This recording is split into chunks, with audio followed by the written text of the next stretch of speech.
हाय focus, welcome back. सो अभी मैं trip से वापस आया था, तभी 4-5 डेज से कोई वीडियो नहीं था एंड लॉट ऑफ क्वेरीज आई क्योंकि मार्केट में इतना पैनिक हो गया। मतलब सारे mid cap and small cap तो बहुत ज़्यादा पिटाई हुई, एवरी स्टॉक मतलब सर्किट्स लग गए थे काफ़ी में। तो market specific and sector specific अलग वीडियोस करेंगे। अब मैं काफ़ी अग्रेसिव उसमें आ गया दोबारा, मतलब lot of things need to share. So आज हम बात करेंगे SBFC फाइनेंस की। सो Q3 के रिसेंटली नंबर्स आए एंड लाइक इस स्टॉक का तो स्पेशल करेक्टर है, ये मूव ही नहीं करता, मतलब एक रेंज में स्टक रहता है 80 टू 90। तो वो इसका बिहेवियर बन चुका है। I am talking about the price. तो एक बार डिटेल में डिस्कस करते हैं इसका बिजनेस मॉडल क्या है एंड फ्यूचर आउटलुक क्या है, अभी Q3 के नंबर्स कैसे रहे। बिकॉज एनबीएफसी सेक्टर में काफ़ी ज़्यादा प्रॉब्लम चल रही है, स्पेशली बैंक्स एनबीएफसीज में। अगर आप देख रहे हो काफ़ी ज़्यादा मतलब वॉश आउट क्वार्टर्स हो रहे हैं, प्रॉफिट से लॉस में आ रही है कंपनीज। सो डिस्कस करते हैं, very interesting sector. So as you can see on the screen, this video is purely meant for education purpose. It's not a buy or sell recommendation. ये disclaimer है। And इस video का flow क्या रहेगा? First हम discuss करेंगे sector in company overview, then Q3 के number जो रिसेंटली है, then con call, technical analysis and and में वैल्यूएशन समरी। सो एसबीएफसी की बात करूं तो एसबीएफसी ना 5 लाख टू 30 लाख की रेंज में एमएसएमई लोन्स देता है। Micro small and medium enterprise को ये लेंड करता है। ये कौन सी हो गई? जो आपके दूध वाला, पान वाला, साइकिल पंचर वाला, या कोई भी किराने की शॉप हो गई जो ग्रोसरी बेचती है। तो ये सारे अनऑर्गेनाइज सेक्टर जो होता है मोस्टली, तो यहाँ पे ज्यादातर बैंक्स लेंड नहीं करते, एनबीएफसी ही लेंड करती है, क्योंकि यहाँ पे इतना सिबिल रिकॉर्ड भी कम होता है एंड रिस्क थोड़ा सा हाई होता है, इसलिए एनबीएफसी यहाँ पे लेंड करती है। तो ये इनका स्पेशल करेक्टर है, ये खाली 5 to 30 लाख के लोन वाली बकेट में कैप्चर करते हैं, क्योंकि यहाँ पे ही सबसे ज्यादा ग्रोथ है। 24% का CAGR इंडस्ट्री का ग्रोथ है इस सेगमेंट में एंड 31% मार्केट शेयर कैप्चर करता है। मतलब अगर आप 5 to 10 लाख में लोन दे रहे हो तो 31% मार्केट को आपने कैप्चर कर लिया, जो फास्टेस्ट ग्रोइंग है। तो ये इनका यूएसपी है। अब इनके दो प्रोडक्ट हैं, एक तो है इनका लोन अगेंस्ट गोल्ड एंड दूसरा है सिक्योर्ड एमएसएमई लोन। सो इनकी टोटल जो 100% बुक है ना, वो सिक्योर्ड बुक है। ये लोग आपका घर रख के या गोल्ड रख के आपको पैसे देंगे।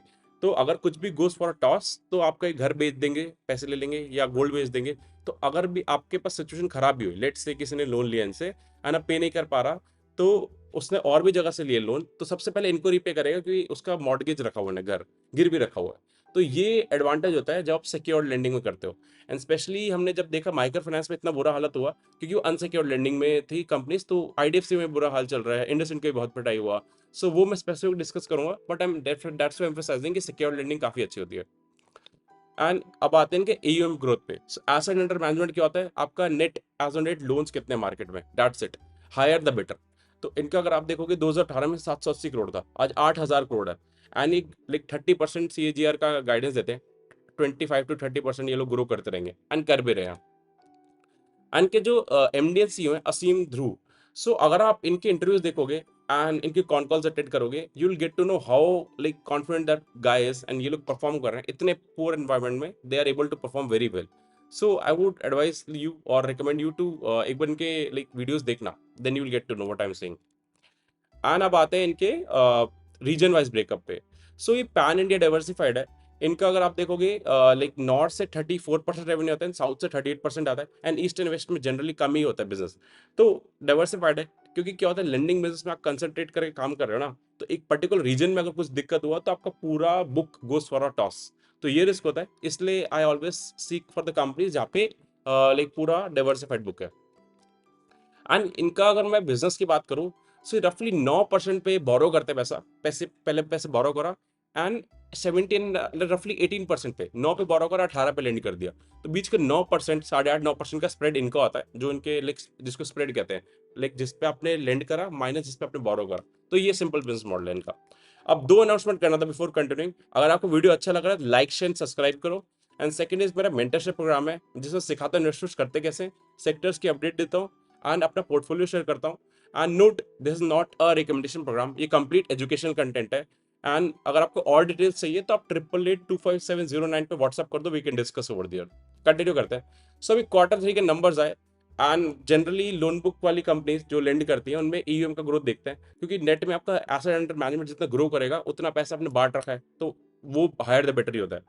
सो इन्होंने ईयर ऑन ईयर 30% ग्रो करा एंड क्वार्टर ऑन क्वार्टर 6%। ये गाइड 5 से 7% करते हैं ऑन ट्रैक। बाकी कंपनीज इस समय बहुत ज्यादा बैकफुट पे आ गई। 5 स्टार बिजनेस फाइनेंस में डिस्कस कर रहे थे, उसने अपना लोन पेस का लेंडिंग का पैसा ग्रोथ धीरे कर दिया क्योंकि उसको कंसर्न दिखे। तो एनवायरमेंट कंसर्निंग है, डिस्पाइट दैट ये लोग ग्रो कर रहे हैं, लाइक टारगेट ही वही दे रहे हैं ऑन ट्रैक कि हमें कोई फर्क नहीं पड़ रहा अभी। ओके, तो which is a great thing.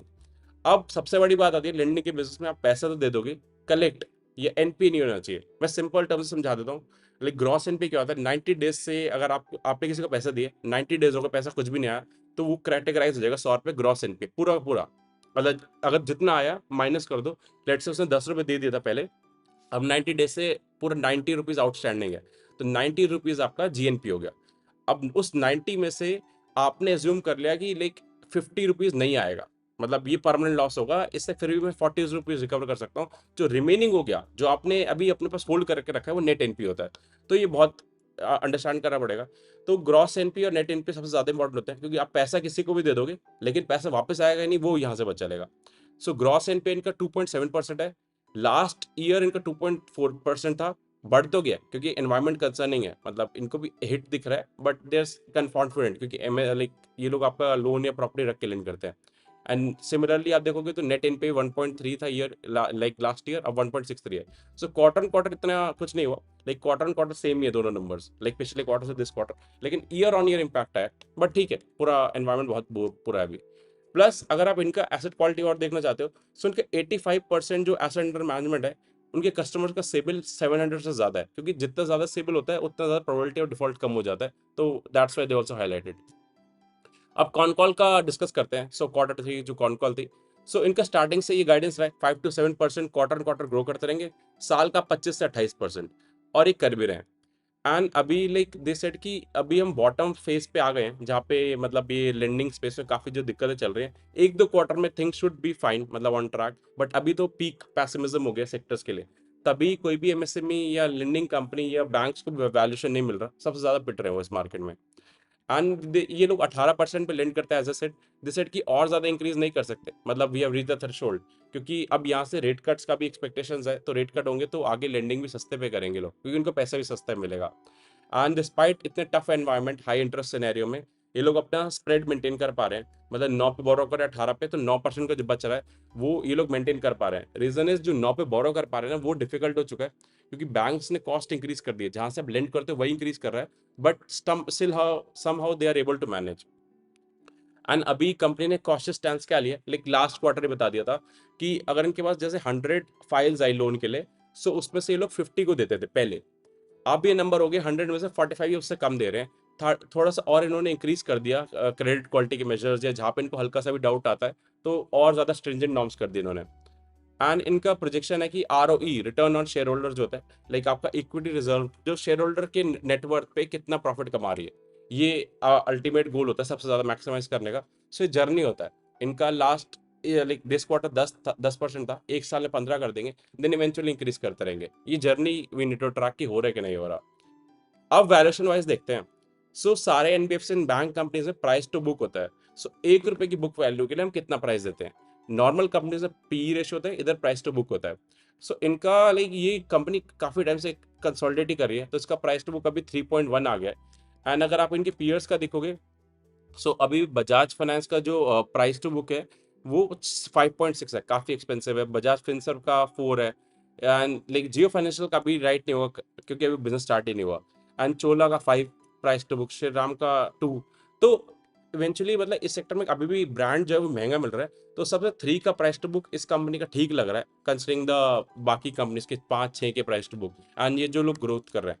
Similarly एक बिजनेस था 5 स्टार बिजनेस फाइनेंस, अगर आप उसका देखोगे वही 4 के प्राइस टू बुक पे ट्रेड करता है, तो इसी रेंज में कर रहे हैं, एंड ये लोअर लोअर स्टार्टअप पे आ गए हैं, एंड अपने एसेट क्वालिटी मेंटेन रखा है। अभी वो टेक्निकल वाइज आपको दिखाता हूँ। सो इस शेयर को तो बस एक रेंज मिल गई है, उसी में इसको सोना है, मतलब 81-82 रुपीज पे एक सपोर्ट है, एंड 95 के अराउंड रेजिस्टेंस है।